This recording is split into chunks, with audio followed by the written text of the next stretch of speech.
RPN, the Roddenberry Podcast Network. This episode of Mission Log is sponsored by Mint Mobile. Cut your wireless bill to as little as $15 a month at mintmobile.com/missionlog. Mission Log, a Roddenberry Star Trek podcast.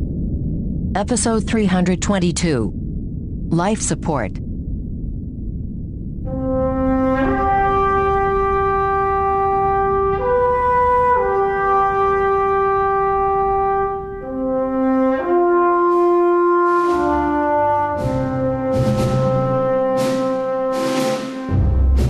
Welcome into Mission Log, a Roddenberry Star Trek podcast. I'm John Champion. And I'm Ken Ray. Each week on Mission Log, we watch an episode of Star Trek, examining it for ideas and ideals, and seeing whether the whole thing holds up today. This week, Life Support, the one where the Bajorans make peace with the Cardassians, and Kai Wynn makes peace with Vedek Bereil right before Vedek Bereil dies. Spoiler! I've got trivia coming up in a bit, but first, I'm going to let you know how to get in touch with us. Mission Log Pod is the address to find us on Facebook, Skype, and Twitter. If you'd like to leave us a voicemail, we would love to hear your voice. 323-522-5641 is the number to call, 323-522-5641. Our email address is missionlog@roddenberry.com. Our show website, including discovered documents, is at missionlogpodcast.com. And please do remember, we may use your comments on an upcoming episode of Mission Log.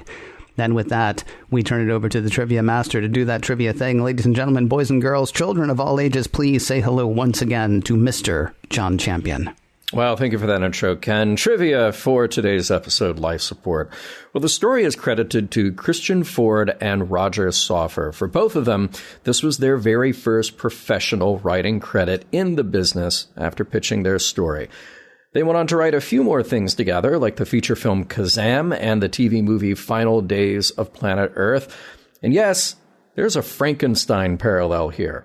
Bashir shooting electricity into a corpse to bring him back to life. All of that was intentional. It was how Christian and Roger saw their story, and they originally had centered the action on a Federation ambassador until it was later decided that Vedek Bereil is a character that the audience already had an emotional connection with. Hey, how about O'Brien? Well, that was considered too, but no, ultimately it had to be Bereil. Teleplay here is by Ronald D. Moore. Of course, no introduction needed there. And this was directed by Reza Badi'i, and we just talked about Reza and his long TV career. Most recently, well, very recently, in fact, we were talking about his work as a director on Past Tense Part 1. Hey, there's a funny little kind of well-known story about the props in this episode. Now, Ken, we've talked to Jem Martin before. He, of course, a conceptual artist and designer who worked a lot on Deep Space Nine, a bit on Voyager, just his thumbprints all over the design and props that you see in many of these shows. Well, he specialized in doing a lot of hand props, a lot of desktop items, and in this case, the medical gear. Well, he designed two distinct props to be used by Dr. Bashir when working with Vedek Bereil. Well, one was a brain scanner, which does, as you would think, it scans. It just sees what's there, right? Then you have the brain operator, a much more complex device that's there to take samples, to work on Vedek Bereil's noggin, to do all that stuff, get in deep, right? Well, somehow those props got flipped when they actually did film the episode. So we have the brain operator used at first as a scanner, the scanner used later as the brain operator. Just a mess. And Jim Martin was the only one who noticed. He sees the dailies. Oh, hey, you got that wrong. But it was too late. They'd already shot all that stuff. Oh, so it's much better this way, I think. You think? I do, because the brain operator, I mean, it was borderline gross when he's going in there with that really sharp thing into his head, right? Oh, and yeah. I thought that's kind of invasive for the Star Trek universe. No wonder he's kind of worried about taking parts of his brain out. I'm gonna accidentally snuff that spark because I'm just digging around in there with stuff, right? Just poking around, Yeah, it was more gross that way, and also a bit more. I mean, I was just glad it didn't come back with like bits of scalp on it or something. I was kind of waiting for that. Yeah. It was very clean even after that. Hey, let's talk about guest stars instead of Bereil's head debris. So we have Jake and Nog having dates in this episode. Leanne is played by Lark Voorhees, and I know what you're thinking. She looks just like Lisa from Saved by the Bell, and you would be right, because that is Lark Voorhees who played Lisa on Saved by the Bell. Also, we get Leanne's friend Riska, played by Eva Loseth. She was on, wait a minute, she was on Saved by the Bell as a guest star in a two-parter.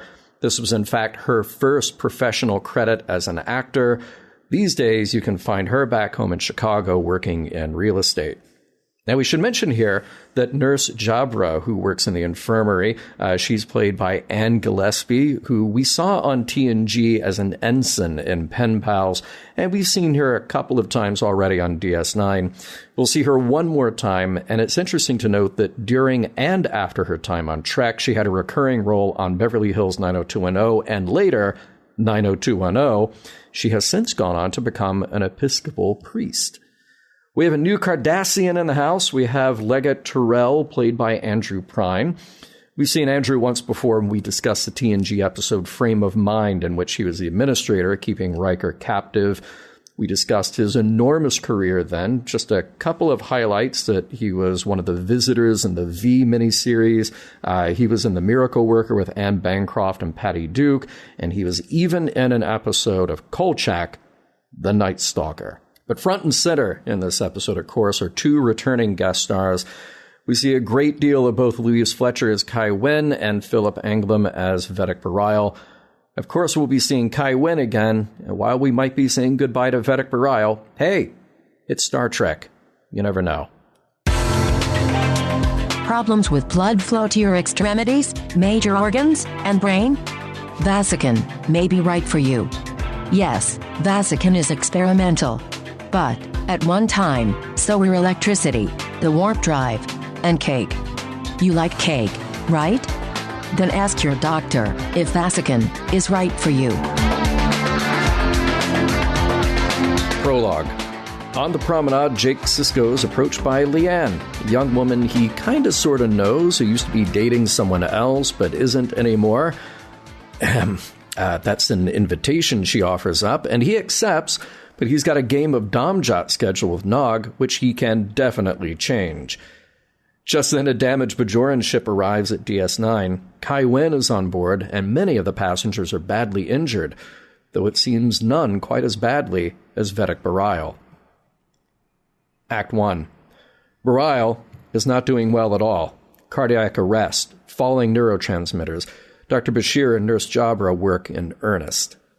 Kai Wynn is fine, and she takes a private meeting with Commander Sisko to reveal that she was on her way to a secret meeting with the Cardassians to formalize a treaty when the accident occurred.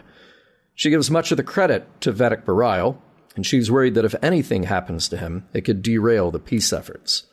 For all of Bashir's work, there's nothing more he can do. The damage to Bereil is too great, and the doctor gives the terrible news to Kira.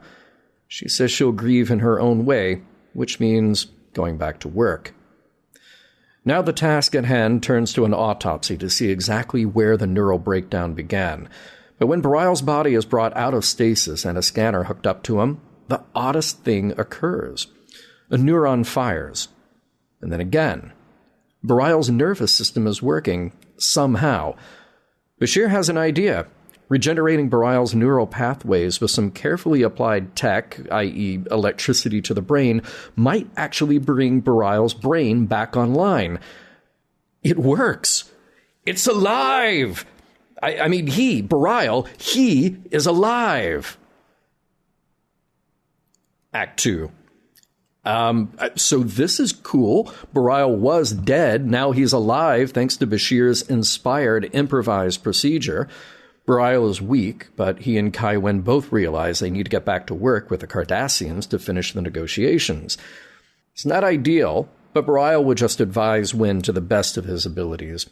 Kira is relieved and sweet, and she and Bereil make a plan to play spring ball when they can.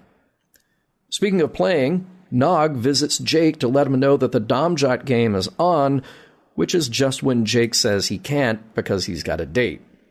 Nog doesn't exactly take the hint. In fact, he thinks this is an invitation for a double date, which then means Jake will have to provide someone for his friend. Nog's in great spirits about the whole thing now. He just doesn't want Jake to do anything that would embarrass him. Checking in on the infirmary, Wynn is asking Bereil about treaty minutiae, like getting their orbs back from the Cardassians. He's helping out with his own brand of measured wisdom, but he's still weak, and Bashir comes in with some not-so-great news. That procedure that he did, flooding the Vedek's nervous system with neurogenic radiation, seems there are some side effects, like vasoconstrictions that will lead to multiple organ failures. There is an alternative. Bashir could put Bereil back into stasis until he can figure out what to do. Bereil's not having it, though. These talks are too important for Bajor, and he needs to be here, alive, and not stored away until the doctor can figure out what to do. There is another alternative, one Bashir was hesitant to bring up. An experimental drug, Vasican, could improve blood flow to his organs, but there is a high risk of side effects. Chief among those side effects would be death, given Bereil's unique condition. Fine then. It's a risk he'll take since he's driven by the prophets to finish the negotiations above all else. Act 3. Legate Tyrell has arrived, and he and Kai Wynn settle in to talk treaty details, things like Bajoran prisoners. What Bajoran prisoners? What are you talking about? Is it me? It's her, right? The more details come up, like Cardassian property on Bajor, Kai Wynn is out of her element. She tells Sisko she needs Vedek Bereil since he already has a rapport with Tyrell and knows much more about these negotiations than she does. The reality is, though, that Bereil may not be around much longer. Hey, it's date night at Quark's bar. There's Jake and Leanne, along with Nog and Riska. It's the usual kind of first date small talk, travel and mutual interest, calling the female dumb and demanding she cut up the food. To be very clear, that's Nog's style, not Jake's. None of this goes over well with Riska or Leanne, who both have had enough and leave. Jake is furious with Nog, and Nog can't believe that Jake would treat a female like an equal. No more dates, no more Domjot. Looks like this friendship is over. Back in the infirmary, Bereil is walking Kai Wynn through some more strategy. She doesn't need to negotiate about Cardassian property on Bajor. That was already settled long ago. But he's getting weaker. Bashir says Wynn needs to leave, under threat of being kicked out by security, so Bereil can recuperate. Kira steps in, offering her concern, but it's Bashir who has another difficult bit of news to swallow. The Vasican has damaged his organs. The only way to go now is to start replacing those with artificial ones, as long as those will hold out. Bereil says it needs to be done. Whatever happens, he just needs to make it through the negotiations. Act 4. Bashir has done what he can for Bereil, and now he finds Kai Wynn to give her a few words. Tell Bereil you don't need him. If Wynn convinces Bereil that she's okay on her own in the negotiations, then he can go into stasis and the doctor can do his work. Kai Wynn thinks about it a moment. No. She won't stretch the truth, not even a little, if it means saving his life. Why? She needs input. The success in the negotiations isn't assured. Then it becomes clear to Dr. Bashir. It's very clear that Wynn needs Bereil as someone to take the blame if she fails. At home with the Siskos, Benjamin is asking his son about how the date went. Jake tells him all the embarrassing details, and the old man says, well, it sounds like you have some cultural differences. Maybe the two of you should just talk it out. That won't be easy, though. The boys aren't talking to each other at all at the moment. Also not talking, but rather gasping for life, is Vedek Bereil. He's taken a turn for the worse after talking to Kai Wynn again. This time it was Bereil's decision, though. He's the one who called in Wynn, but it was too much. The exertion has led to irreversible brain damage. Act 5. With Bereil getting so much worse, Kai Wynn wonders if the doctor can replace some of his brain with artificial parts to just keep him going long enough. The answer is maybe. But there's something she's overlooking, that the ineffable spark of life that makes Bereil who he is may no longer be there, even if he's successful. Bashir can only replace so much before Bereil is no longer Bereil. The other alternative is simply to do nothing, and he'll die. And what would Bereil want? Well, he did say he wanted the negotiations to continue. Kira chimes in. He wouldn't want to be in stasis. Let him finish what he started. So after some time, Bereil is awake again after a positronic brain implant. He's a little more Chief and a little less McMurphy now. He's aware, he can talk at least, but he's not himself. He says when Kira touches his hand, it doesn't seem real, more like the distant memory of a touch. He gets to work with Kai Wynn, though, ready to talk about the negotiations. Hey, remember the whole shenanigans with Jake and Nog? Let's take a quick detour just to wrap that up, shall we? Jake has a clever idea. Convince Odo to throw him and Nog and the Clink together on some fake charges just so they'll have to talk things out. It doesn't take long for Nog to figure out this is a ruse, which leads to what's really on each other's minds. Here's what it comes down to. As a human and as a Ferengi, they each have traditions and habits that disgust each other. They don't want to lose their friendship, but double dating is off the table. Glad we got that resolved. Ready to celebrate? The peace treaty has been signed. All is good. Everyone should be happy, except Dr. Bashir is not. He's beaten down by what has happened with Bereil, yet here's everyone celebrating. Even Quark is in on the action, presenting Kai Wynn with a namesake chocolate souffle. That will all have to wait. A call comes from the infirmary that Bashir is needed.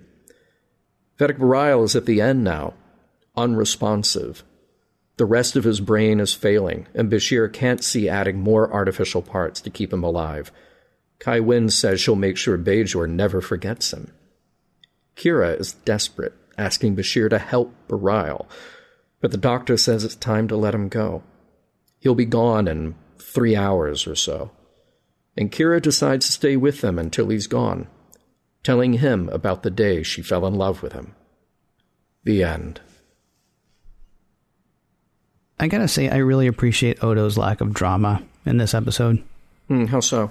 Well, so often somebody calls someone on TV and says, you should come down here, right? But they don't say why, or you're going to want to see this. Oh, yeah, it happened to Bashir like a bunch of times. Yeah, but they don't say why. Odo calls Kira and he's like, you should come down here, your boyfriend's been hurt. Well done, sir. Well done. Thank you very much. I appreciate, because she knows exactly what she's going into, right? Yeah. She knows what she's going in for. She knows why she's been called. Mad props to Odo for being like, listen, this is bad. I'm going to tell you exactly how bad. Please come down here. Wow, that's so true. Yeah. Yeah. I honestly really literally appreciated that every time I watched this episode. Yeah. And good for you, Odo. Tell her exactly what she's walking into. Yeah. Because she might have come down there going, boop-a-doop-a-doo-doo-doo. She might have stopped for a Ractagino on the way. She could have. People love those on Deep Space Nine. Drinking it slow because it's hot. Yeah. Good to hear the Klingon place is still open, by the way. I really look forward to seeing the singing Klingon again. Oh, I can't wait. Someday.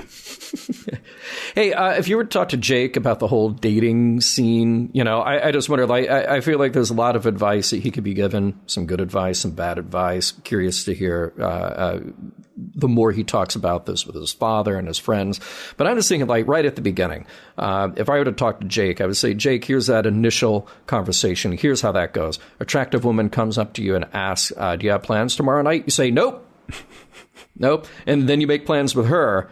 And then you call Nog and say, hey, too bad I have to cancel tomorrow. Why? None of your business. But I'm canceling. So we'll reschedule. Domjot will be there.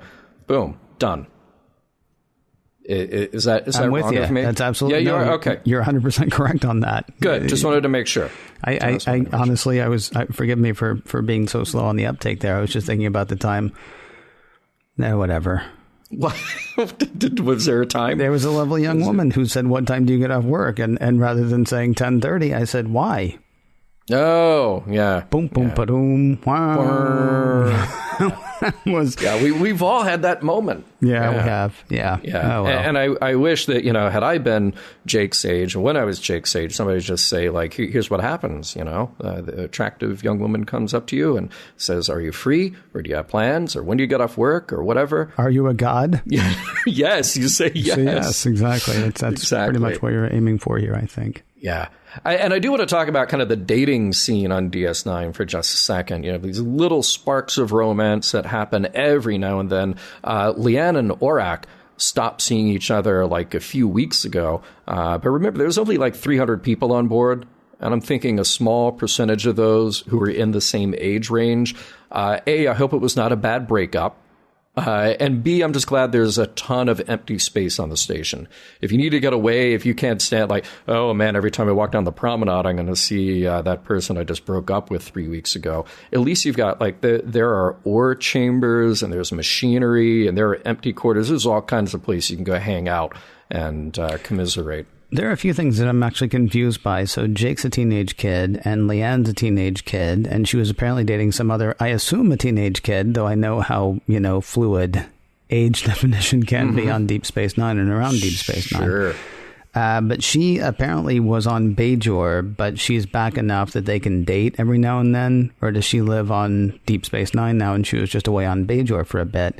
Mostly what I'm thinking about is why is it like trying to go over Donner Pass for Keiko to get back here? Yeah, right? Yeah. But Jake and not even his girlfriend, Jake and just some girl can be like, hey, I'm going to be on DS9 next week. Want to hang out? Mm-hmm. Yeah. I wonder which of the O'Briens is telling the other O'Brien how difficult it is to get back and forth from Deep Space Nine to Bajor. Yeah, all we were missing, since we don't have O'Brien in this, all we're missing is a scene at the very end where, like, Leanne's about to get on a shuttle, and it's O'Brien, like, can you get a message back to my wife? She'd just be like, yeah, like, literally the shuttle leaves 4 times a day. Yeah, and she just pulls out her pad and is like, yeah, what do you want to say? Yeah. Oh, does that, really? Never mind. I'm good. Thanks. Yeah. I loved watching this episode kind of over and over because I was really just sort of charmed and entertained by the Dr. Frankenstein moment that Bashir is having. Because at first, like the very first time I watched it, I didn't really pay that much attention to the drama of the moment. But on every subsequent rewatch, I was like, oh, they're doing the thing here. They're absolutely doing the thing. Yeah. The thing that I kept getting caught on actually is like he's like, increase the voltage to 60 millivolts, and the nurse does it. He's like 65, and the nurse does it. He says 70 millivolts, and she says, but that'll hurt his brain, his dead brain. It was kind of amazing to me. She's like, oh, you're going to damage the dead thing. The dead thing, yeah. That you're trying to bring back to life. It was kind of a funny thing there. Right. Hey, and this is a great episode where we learned that the Cardassians and Bajorans have a formal treaty now, so there won't be any more problems. Yeah. That's cool. That's cool. Really good. I really love the semantics that they were doing, too. They're talking about the Bajoran prisoners being held on Cardassia. And the Legate's like, there are no Bajoran prisoners being held on Cardassia. And Sisko says, so there are no Bajoran prisoners being held? He says, no. He's like, okay, well, what about Bajorans being held in Cardassian prisons? And the Legate's like, oh, yeah, we got those. Yeah, that's because I thought you meant, no, oh, wait, no, you didn't mean, oh, okay. Well, no, now that you're clear. In prison, we don't have Bajoran prisoners. We just, have a few that we're keeping as prisoners. Yeah. I also thought it was kind of ballsy of the Legate to, after occupying Bajor, demand that Bajor give Cardassia its stuff back. It'd be like if Germany had come back in like 1949 and said, I think England, I'm sorry to bug you, but I think we left a few tanks. Yeah, we've got some unexploded ordnance. Could you just pack it and we'll come by later? Don't touch that. We'll pick it up. Right. Oh man, and Kai Wen, wow, really coming to her own. I'm glad again there won't be any more problems with her because she got what she wanted and she's successful, and she really seems to have warmed up to Bereil. Yeah, this might be a point of discussion later. Okay, good. I don't know if it will be or not, honestly, but I was having this debate with a friend of mine, and I'm like, I don't know how to make her out in this episode. So, yeah, let's swing back around to her, shall we? Yeah. Though I do like her style, just to Bashir. Like, hey, can you just whip up an artificial brain for Bereil? Like, I'm a Kai. You can do this for me. Did you ever see the movie Soap Dish? No. I remember that it was a thing, but yeah. So I was working for movie theaters at the time. I saw the trailer a million times. Never actually saw the movie, but I saw the trailer a million times. And one of my favorite parts was because the premise is they're writing for a soap opera, and it's a soap opera that takes place around a hospital. And they show this very handsome doctor saying, "These heart, lung, liver, kidney replacements are almost routine." And it's kind of like that. It's like, you give him a brain, right? And then Kira later is like, give him two. Well, hold on. Yeah. Because the first one's really just helping the second one after a while. It's just, you got a binar in there. I did wonder why they didn't just beam Bereil off the station and beam him back on. Because transporters fix everything. He'd probably come back 10 years younger, too. He might, although he wouldn't remember anything about anybody. But, at least he'd be alive. Exactly. Yeah, we haven't used, I guess it's really since the cartoon, we haven't really used the transporter as a heal-all in quite a while. Yeah, that's too bad. Well, in Next Gen we had that a couple of times. Okay. Yeah. Dr. Pulaski, Oh, that's right. We did do that with Pulaski, so it's been a long time, though. But yes. Yeah, see, they could have done that. I'm just saying, you're welcome. Right. Hey, we have a shout out to the Tholians here. That was exciting. Now, at this point on Star Trek, we only saw kind of the face, like the helmet, the kind of weird thing of a Tholian in the Tholian web. Right. And that was it. It's not actually until Enterprise you get to see the whole body of a Tholian, too. I love Nog's defense in this. He's like, I don't even know what a Tholian looks like. I wanted Odo to be like, I'm not saying you broke in because he was Tholian. I'm saying you broke into a Tholian's thing. It wasn't like, it's not about, I don't think it's a hate crime. I think you were stealing stuff, except I don't really. This is just a little joke we pull on Deep Space Nine. Right. Kira answers for Bereil. She says that he wouldn't want to be in stasis waiting for a solution that may never come. I'd say that sounds pretty good, actually, because you think back to the neutral zone, and you had those poor people who were frozen and then thawed out, and apparently, like, those are the only three. If you look at 20th century technology, those are the only three who made it. Most of the others thawed out accidentally some other time, but those three, they're okay. I believe you're forgetting about Khan and his henchmen. Oh, yeah. Well, some of those didn't make it either. Well, some of them didn't make it, but some of them did. Some of them did, and they did all right. Khan came back. He got to run a whole planet. Yeah, he did okay. It turned out to be kind of a crap planet. You mean SETI Alpha 5 or SETI Alpha 6? That was SETI Alpha 5. Okay. Yes, that's the one I'm talking about. Yeah. But at stasis, with this new technology, it's like nothing decomposes, nothing. He's just hanging out. Sounds okay.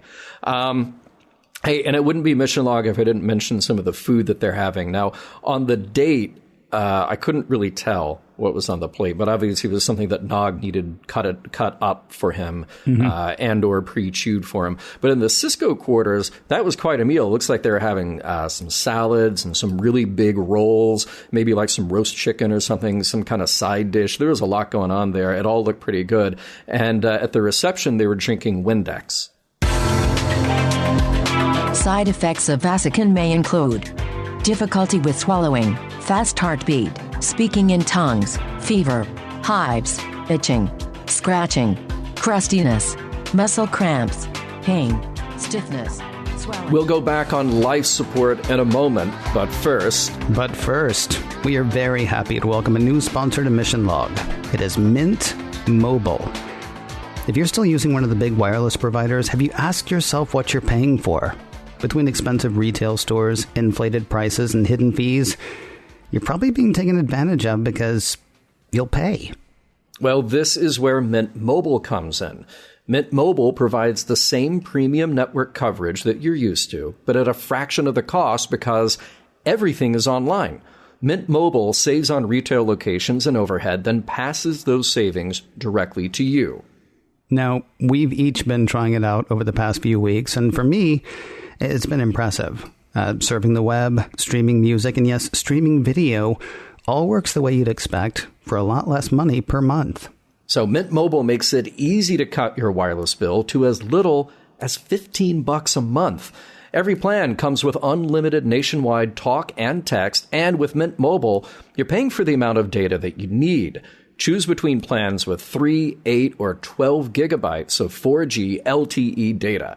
Keep your phone, keep your number, and keep more of your money. To get your new wireless plan starting at $15 a month and get the plan shipped to your door for free, go to mintmobile.com/missionlog. That's MINT, mintmobile.com/missionlog. Cut your wireless bill to $15 a month at mintmobile.com/missionlog. And a big thanks to Mint Mobile for sponsoring this week's show. So I know there's an A plot and a B plot in this episode. Boy, are there. Yeah, I kind of feel like the more important stuff happens in the B plot. I could be wrong. I don't know, but it's sort of that's sort of my thinking. So if you're cool, I'm gonna go down that road. I think that's fine. I mean, here's the thing. I get why. I think I'm anxious to hear what you have to say. I think the B plot is important, particularly for what we do. The 3 M's, the morals, meanings, messages, the very Star Trek story in there. I think the A plot is a great dramatic story, a great character story that kind of deepens the character. And I'm not using this in a pejorative way, but the kind of soap opera feel of DS9. Right. I think they're both powerful in their own right, but I'm glad that you set this up the way that you did, because this is stuff that I want to talk about. Okay. So I don't know what to make of Sisko's talk with Jake about Nog. And I will say, on the one hand, I am glad that Sisko, has come around to the idea that people of different backgrounds can be friends, right? I mean, Jake throws Sisko's words, or Jake throws Ben's words back in his face. Ferengi and humans are too different. They can't be friends, right? Yeah. And so I like the fact that that Ben has sort of come around on that idea. On the other hand, Nog's ideas about women are truly terrible. Yeah. And so for Sisko to say, he sounds like he's just being a Ferengi, I'm not sure where I land on that. I don't want him to tell Jake to not be friends with him because he's different. I will tell you, I was reminded of a friend in high school who was like really racist, like decidedly racist. He was a racist dude. Mm-hmm. And he was like, I was like friends with him before I knew that, because he was also smart. He didn't just walk around, being stupid and saying things that were really reprehensible, loudly. And anytime stuff like that would come up, I'd call him on it. I would tell him he was wrong, or I would tell him I thought he was wrong. Right. Mm-hmm. Didn't take. We lost touch, and then touched base again like 20 years later on Facebook. And he still had the same ignorant attitudes 20 something years later about race. Yeah. Interestingly, he also told me that I was pretty much the only friend that he had in high school. Wow. And I honestly didn't even think that we were that close, really. I mean, like, even in high school, I didn't think that we were that close. I have wondered in the ensuing years whether I was right to keep being his friend. But I think at the very least I did it right, in that every time he was an idiot, I would say, "You're being an idiot." Mm-hmm. So now I want to come back to Sisko, Jake, and Nog. Is Sisko right to say, well, it just sounds like he's being him? Yeah. By the way, I'm surprised that you didn't quote "They Might Be Giants" there. Well, I thought about it honestly every time I think about that song. So the one that John is talking about is, I assume, "Your Racist Friend." Yeah. This is where the party ends. Yeah, I can't stand here listening to you and your racist friend. I know politics bore you, but I feel like a hypocrite talking to you and your racist friend. Yeah. And the thing is, I mean, every time I hear that song, I do wonder about that. I mean, this dude, like I say, we knew each other for a while before he was like, well, Yeah. I'm like, no, and neither do you. Right. I mean, differences in philosophy, I get, right? Differences in religion, I get. But you just say, tell you what, we're not going to talk about the fact that you're horribly racist, or we're not going to talk about the fact that you're horribly sexist, or we're not going to talk about the fact that you're horribly classist. I mean, it sounds to me like Sisko's advice is, look, some people are bigots, so just, let him be. You guys just don't talk about this and you can still be friends. Yeah. I mean, this guy from high school and I talked about it and we're still friends. emotions, I guess. I mean, to my way of thinking, that was always a sticking point in our, I won't even go so far as to call it a relationship. To find out years later that he would say that I was like, I'm the person he remembers from high school. And our conversations were always, I mean, at least when it came to that, I mean, we would talk about our weekends, and then if anything came up, I'd be like, dude. I mean, so I don't know. I'm a little confused by their by the advice and by the path it looks like Jake and Nog plan to take, which is we just won't talk about the fact that I am sexist. Yeah. Well, yeah. I mean, I think that's really difficult about this episode, and it's not necessarily a real bonk like here's how you do it, folks. Here's how you navigate these difficult differences you might have with people who are not like you. Mm-hmm. I thought about a few things when trying to parse what happens here. One thing that I thought about is the conversations that we've had with David Kyle Johnson. We've done that on Mission Log Live, and I encourage people who have not stepped over from Mission Log to Mission Log Live to go check that out. Kyle is a philosophy professor, and we had this conversation about the limits of IDIC. If you take this idea of infinite diversity and infinite combination, is there a logical limit to that? So if my philosophy on life, maybe it's influenced by religion or whatever inputs I've gotten over time, compels me to say that another person is so inferior that they're not worth sharing the same air that I breathe, well, that is by definition incompatible with IDIC. So you can actually make a limit on the amount of quote-unquote diversity that would be in combination with other diversity.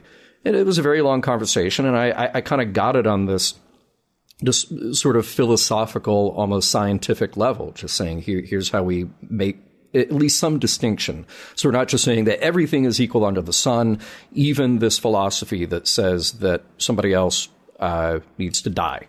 Mm-hmm. To go the furthest extreme of it. But then there's another component to this that is a personal and emotional experience to something. And, I can't think of an example in my life exactly like yours, but I certainly, having grown up in the South, I know people who are racist or have expressed some racist ideas. I think about, currently, I know people who are at different ends of the political spectrum, people who are religious believers in a way that I am not, people who hold views that I certainly do not. But I didn't come to those friends or get to know those friends because of those similarities or differences in points of view or religious philosophy or scientific belief. Those are all things that kind of get revealed later. And at a certain point you go, okay, well, are we friends because we're friends? Because we have all these other things in common? And do I decide that either, well, I can't just talk about these issues with you because it will just always hit an impasse, or do I hope that maybe just by exposure that we're actually doing each other some benefit by, by at least being that presence, by embodying that presence of some different idea, some different point of view in your life? Because so, Ken, you would have this opportunity with your high school friend to just go, wow, well, he was racist then. Apparently he's pretty racist now. I don't need to accept the friend request on social media. I don't need to stay in touch with this guy. Mm-hmm. But you did. You did. And you're not necessarily going to be able to change somebody's mind overnight, but you hope at the very least that maybe you're the guy who, on your end of the political spectrum, this guy, if he is at opposite ends, for whatever reason, wherever he may fall, he can at least look at you and go, oh, but this is actually a human being, even though I disagree with him. And you can look at him and go, this is a human being, this is a friend, even though I disagree with him. There are a couple of things that, and I hate to play so hard with semantics. Mm-hmm. I think there's a difference between different ends of political spectrums and different ends on human rights. And I know we think of human rights a lot of times as being a political thing. I don't think racism is political. I think racism is racism. I don't think sexism is political. I think sexism is sexism. And I know we used to have somebody, I don't know if she still listens or not, but we used to have somebody come up and argue with us every year. Well, argue with me, except she wouldn't argue with me. She would talk to you about what she disagreed with about me. Yes. But, yes. I mean, she thought that we were different politically, and she also thought I was wrong on sexism, because those are two different things. Yeah. Obviously, with this guy that I knew, and Facebook is, I mean, you nailed it. We know each other on Facebook now. And I've practically been off Facebook for a year. I technically still have an account, but I'm almost not there anymore. Yeah. I go on twice a week, and one of those I've cut down considerably, let me tell you. The thing that worries me is Ben's idea here seems to be, you guys just don't talk about it, and it'll be fine.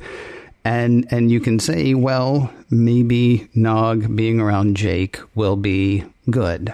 Maybe it will be a positive influence. And I have a feeling, based on stuff that we know about what's going to happen going forward, that is going to be the case. Mm-hmm. It seems to me in real life, there is sort of a risk that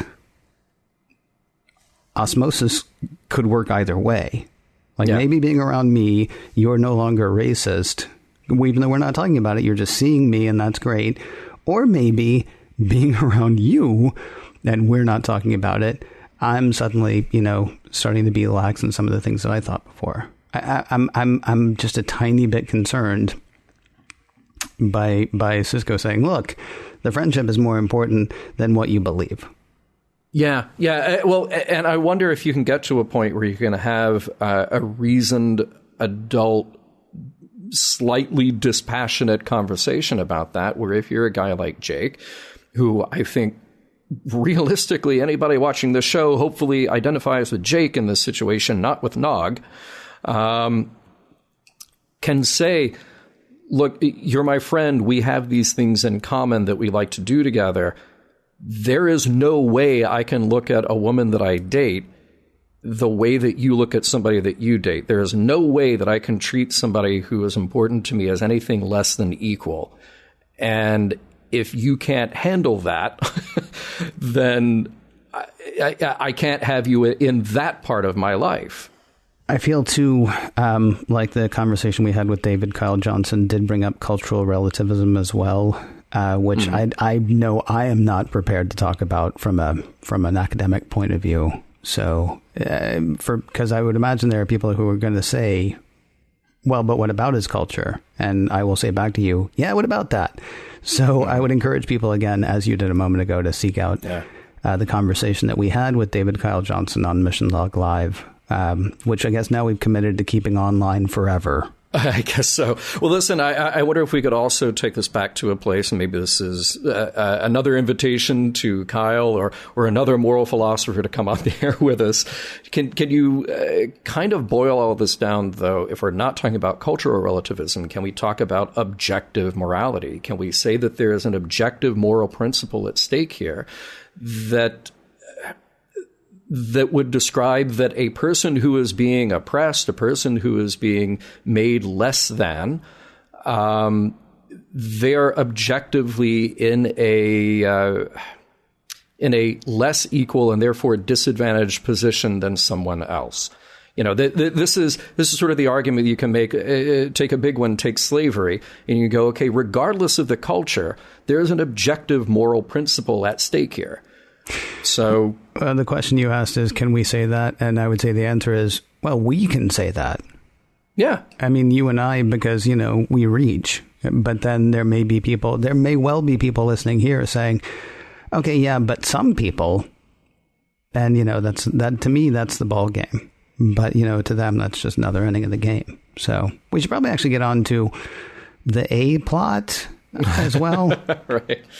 Well, and there's good stuff in the A-plot. You know, there was every opportunity, I thought, to turn this into something really cheesy.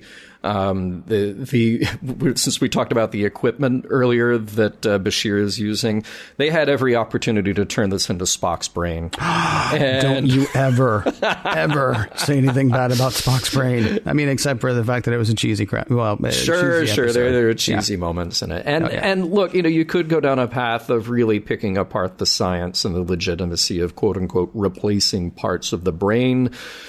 Not really a valid process if you want to have any part of the real person remaining.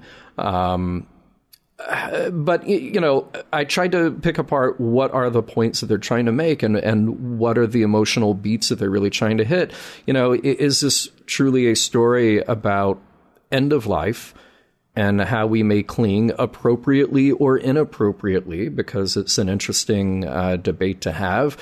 What does that person want unless they explicitly stated it? And even if they explicitly stated it, do conditions change what our expectation or maybe our demands are when we're faced with a scientific reality here?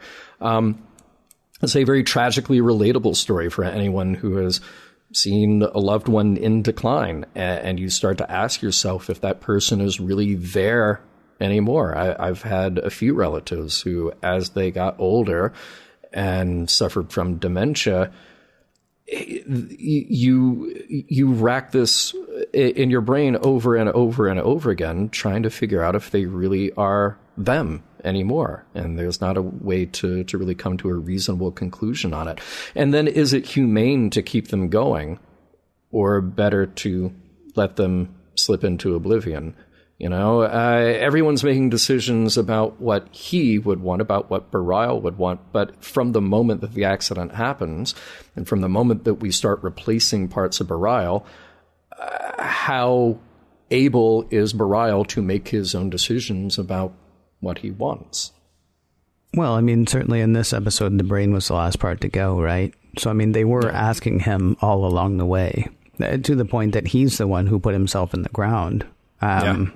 Sorry to be so callous about it, but when the doctor is saying, listen, I need you to be cool for 3 hours, and Bereil gives it like 15 minutes before he calls Kai Wynn back in.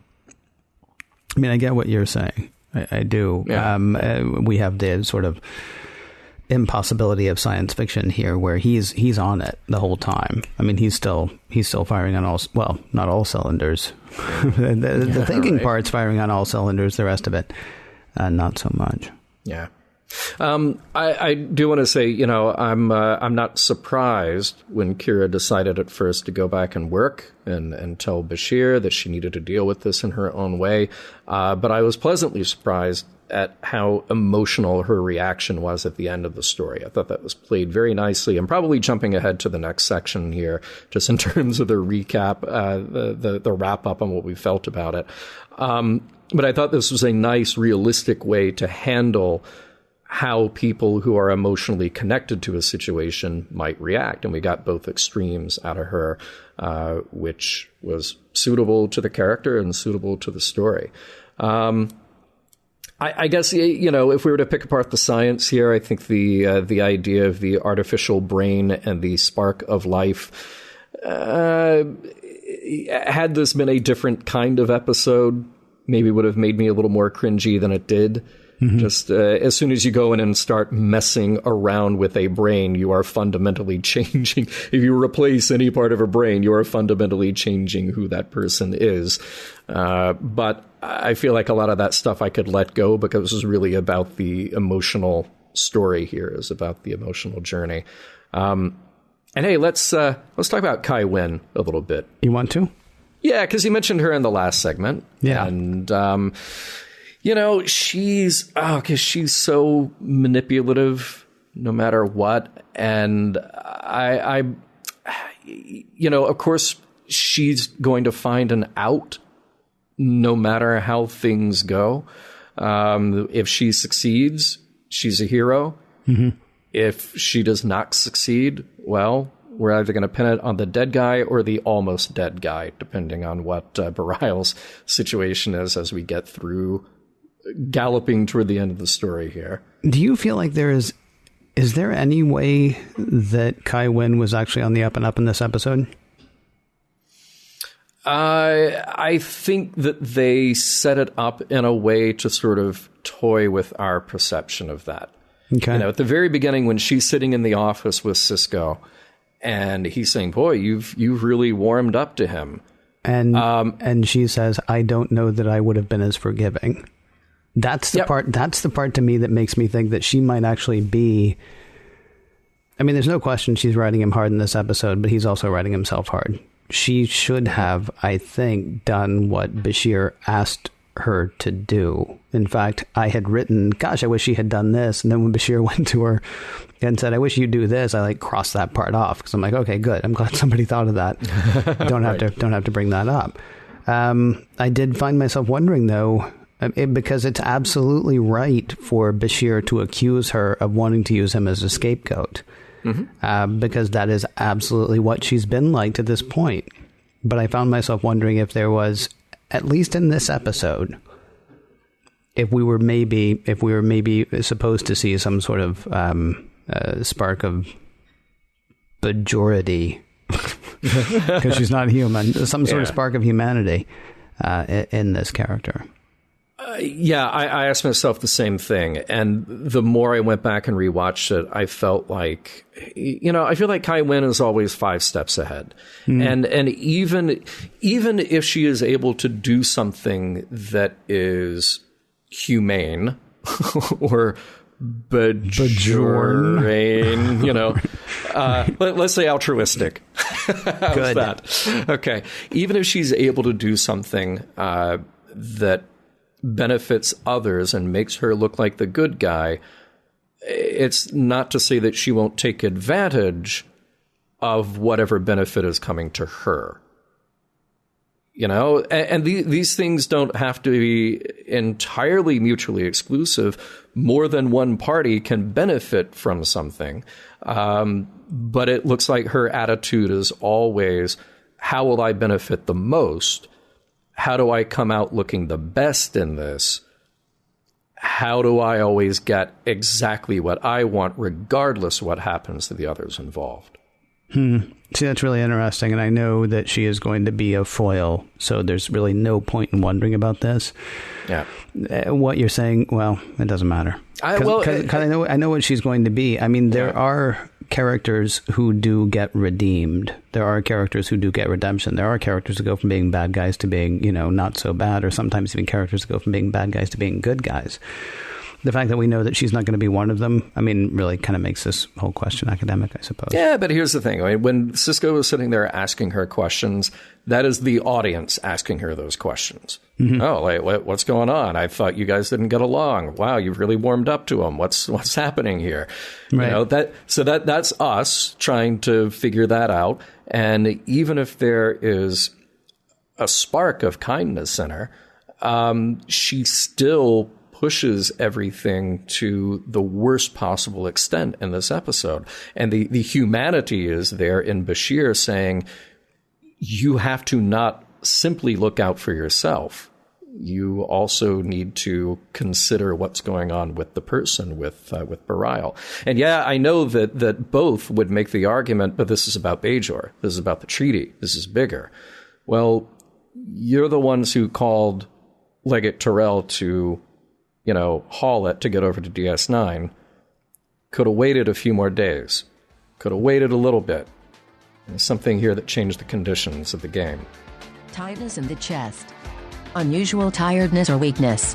Wheezing. This one time, the cousin of a friend of mine turned into a werewolf. No full moon or anything. A werewolf. We are pretty sure that was because of Vasican. Other side effects include itchy eyes, indigo eyes, Betty Davis eyes, and eyes without a face. Visit our website to learn more.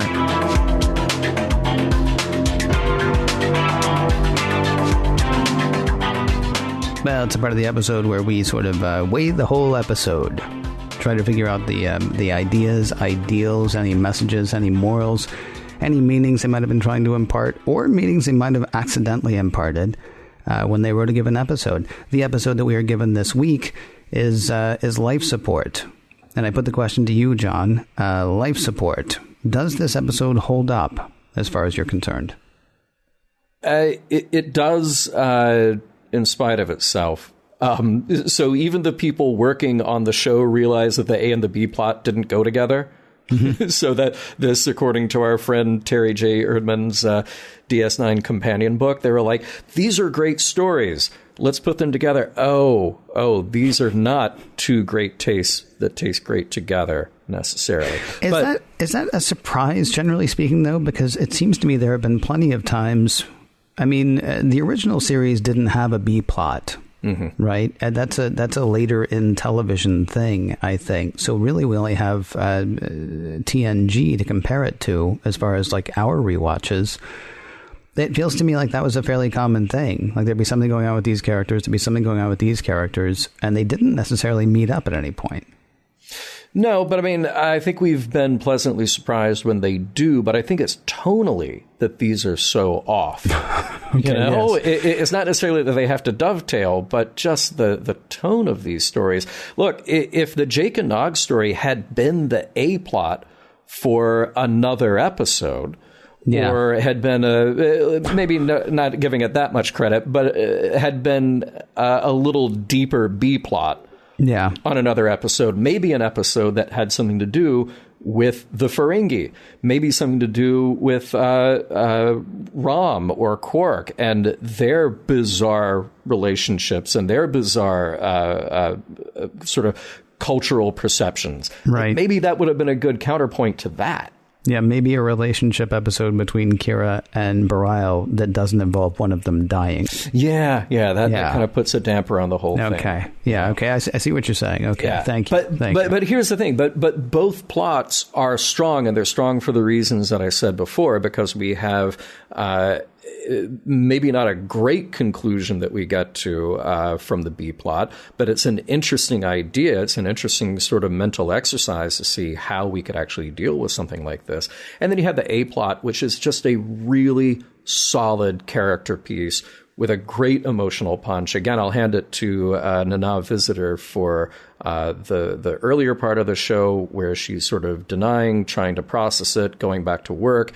And what I thought was just a lovely scene at the end, just letting the camera roll back and let her talk. I thought it was so lovely, so well done. And I hate to say it, I'm glad they killed Bereil here. Wow. And here's why. I was starting to think that they'd forgotten how to write for him. He's an interesting character because of where he fits in, but he stopped being an interesting character the way that they were writing him.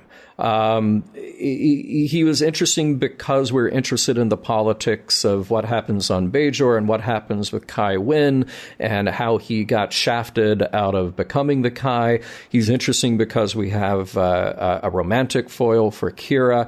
So these are all interesting ideas for him. But he stopped really being a character on his own. So if we're going to lose somebody, this was the right choice to make. We lose a character who has ties to others that we really care about, who we've seen enough of to at least have some sense of familiarity with him. But, you know, we're also not killing off one of the lead characters in the show. So I thought everything that they did here, the choices they made, served all the other characters and served Bereil well, too. We got to let go of him in a way that has meaning and impact. So overall, yeah, just a really well done episode, despite the A and the B plot not necessarily belonging together. And how about you, Ken? Yeah, it's fine. I mean, it gives you a lot to think about. It gives you a lot to chew on. I do like the ambiguity about... See, had I been watching this, you know, when it was first aired, I think I would have been excited by the idea that maybe Kai Wynn had had turned a corner. It's kind of like I was talking about earlier with the osmosis between the possibility of osmosis between Jake and Nog, right? Maybe being around Bereil actually rubbed off a bit on Kai Wynn. Would have been my thinking at the time. Was the kind of thing that I was wishing for as we were watching it in preparation for this episode. So that's fine. I mean, yeah, it does get a little silly. I mean, it literally is silly when Kira's like, well, can't you just replace the other half of his brain too? But, you know, I at the same time, I get that. I mean, that is the desperation of losing the person that you care about most in all the worlds, right? Yeah. You want to make whatever kind of bargain you can make, whether that be with a deity or whether that be with technology. I mean, yes, keep going, keep going. She actually says that to Bashir. You can keep going, you know, and, you know, Bashir did not point out he wanted to stop, you know, in the prologue because the guy's dead, you know, and he wanted him to have some dignity about the whole thing. As far as the B plot with Jake and Nog, I don't like where that landed, but it's fine. I mean, as B plots go, it's okay. At least it gave us a lot to talk about. That's kind of interesting. There's a thing that I wanted to bring up last segment, and then I didn't bring it up last segment because it didn't really seem like it fit necessarily, but I can't help wondering if there wasn't a little bit of a message in the episode against populism. And whether it was intentional or not, I don't know, but I love the scene, in that I hate it, where Kai Wynn says to Sisko, I was chosen by the prophets to lead our people into a new era. I know that. But I was not meant to be in the room with a Cardassian debating legalisms and diplomatic nuances. What do you think leading is? Right. I mean, that's the thing. I mean, you're not just there to, you know, tell everybody a good story about Bajor, about returning Bajor to the good old days. I mean, you're dealing with real situations. And if you think your job leading people is not dealing with other people, if you think your job is just to stay cloistered where you are and talk to the people who agree with you all the time, I certainly hope that somebody on the DS9 writing staff was going, you know, we should probably point out, because, I mean, you think about what was going on at the time. We had Clinton in office, fairly international figure, certainly. And you had Gingrich in the House, who was a bit more folksy, let's say. I couldn't help wondering if there wasn't some sort of message here about populism. And, you know, maybe it's the kind of thing that people might want to consider today. I don't know. Just something that occurred to me. Yeah. I think that's not a bad way to look at it. I will say that I think that's a nice way to look at what's going on with Kai Wynn. I want to return to the B plot for just a second, because I think this is one of those rare and interesting episodes where there was probably an intended message that doesn't necessarily jibe with what we're getting out of this. Okay. I think the intended message here is you can put aside your differences. You can see the other person as a person who's your friend and get along with them. And that's more important than the cultural things or traditional things that separate you. I think that's a great positive Star Trek message. That's a great positive message that we should hear more of in any kind of media. However, there's sort of the unintended dark side of that happens here, which is like, well, the morally reprehensible things that your friend does, we're going to give those a pass. Right. Because that's just the way that he is. That's just where he comes from. As opposed to maybe finding some other message in there that says, you know what, you can still stand up for the values that are important to you, like inclusion and equality and not treating women like dirt. Right. These are still things that you can consider to be important and still maybe lead by example. And maybe that's a little more positive message to take away from this if they had gotten to that in the episode. Yeah, argue the profit motive. That would actually be really interesting, because Jake, of course, having grown up in the Federation, is going to be like, I don't understand your obsession with money. And Nog's going to be like, I don't understand your not obsession with money. Yeah. And that's going to be a cultural thing, and that's going to be a really interesting conversation. And in the end, that is the kind of thing I think that you can overlook. If the thing that you're overlooking is, you know, run to its end, one of you is going to be subjugating a whole other like segment of every population. Well, that's not overly cool. Yeah, exactly. Mission Log is produced by Roddenberry Entertainment. Executive producer, Rod Roddenberry. Check out all the shows at the Roddenberry Podcast Network at podcast.roddenberry.com. You'll find Mission Log Live, Women at Warp, Priority One, The Trek Files, your daily Star Trek news, and Shabam. Shabam!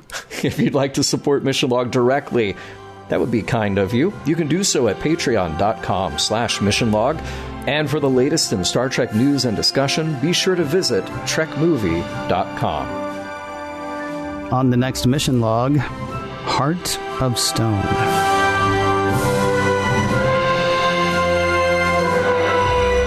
Some of the music for Mission Log provided by Warp 11, online at warp11.com, and from the album Messages by Key Theory, free to download at kitheory.com.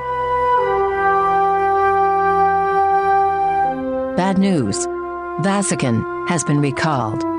Tests were promising, but too many werewolves.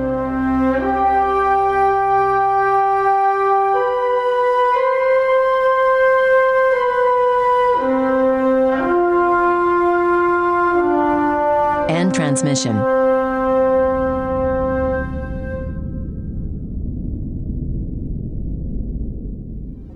Podcast.roddenberry.com, the Roddenberry Podcast Network.